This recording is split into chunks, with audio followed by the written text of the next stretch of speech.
Hello my dear students, let's begin a new unit which is plant physiology. There are certain chapters in the unit. So let us start with a very easy chapter, that is transport in plants. As I just now told, very easy. Please keep in touch with the textbook.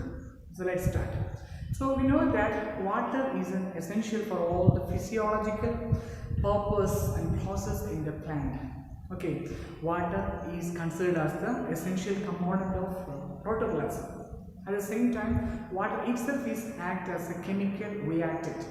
The same way, the water helps the plant, especially for maintaining turgidity. We know the process of turgidity. Okay, water will help the plant to maintain turgidity as well as temperature.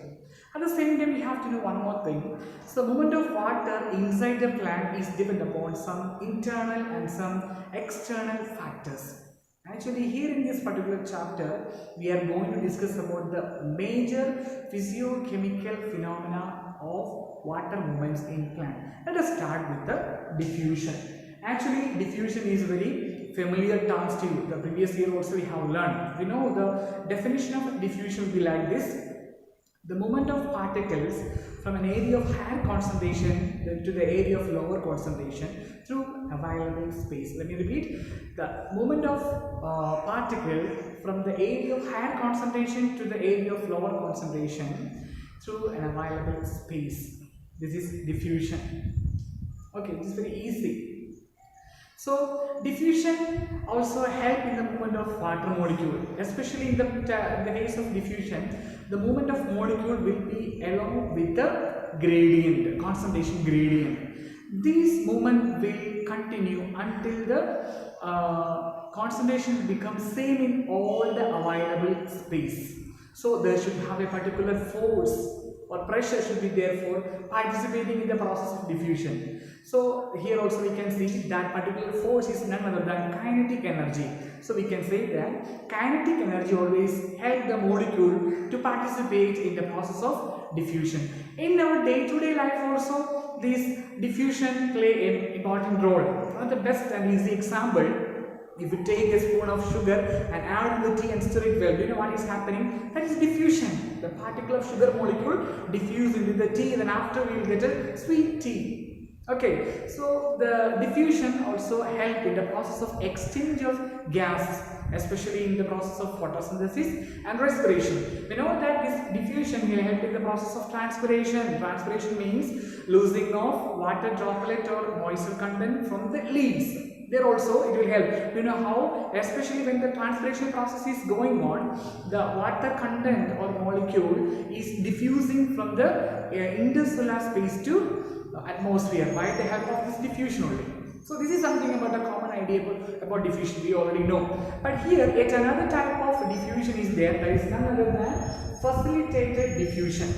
Okay, as the name refers, the facilitated diffusion means the movement of particle from the area of higher concentration to the area of lower concentration through a specific site. In the facilitated diffusion, there should have a specific site. Through this site only all the movement will take place, which means a particular type of molecule or substance can go through or move through the specific site. At the same time, in facilitated diffusion, then special proteins are there. These special proteins will help the movement of substance across the membrane without using energy or ATP. That also very notable point. Okay. Then actually some transport proteins are there. These transport proteins will carry out the facilitated diffusion. Do you know there are two types of transport proteins we can see which is carry out the process of facilitated diffusion? They are carrier protein and the channel protein. Carrier protein and channel protein, actually they are transport protein. Among these two, channel protein also known as porins. The porins are of three types. First one is aquaporins, second one is ion channel, and third one is gate channel. Aquaporins, ion channel and gate channel. Aquaporins or aqua channel always help for the massive entry of substance into the cell, water molecule into the cell. But in the case of ion channel, it will help it will allow the entry of some charged molecule or charged ions. The last way, gate channel. It is act as the regulatory substance, always closing and opening according to the chemical stimuli. These are the three types of transport proteins.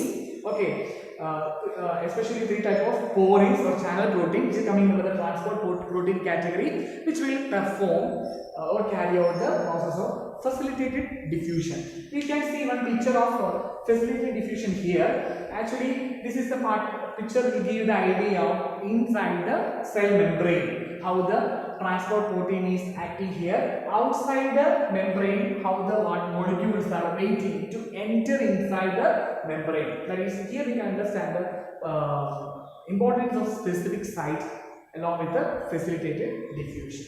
So this is something about, as an introduction, something about the first portion, like diffusion and facilitated diffusion. The following classes we can discuss in detail. Please, once again I am telling you and requesting all of you, try to keep in touch with biology along with the textbook.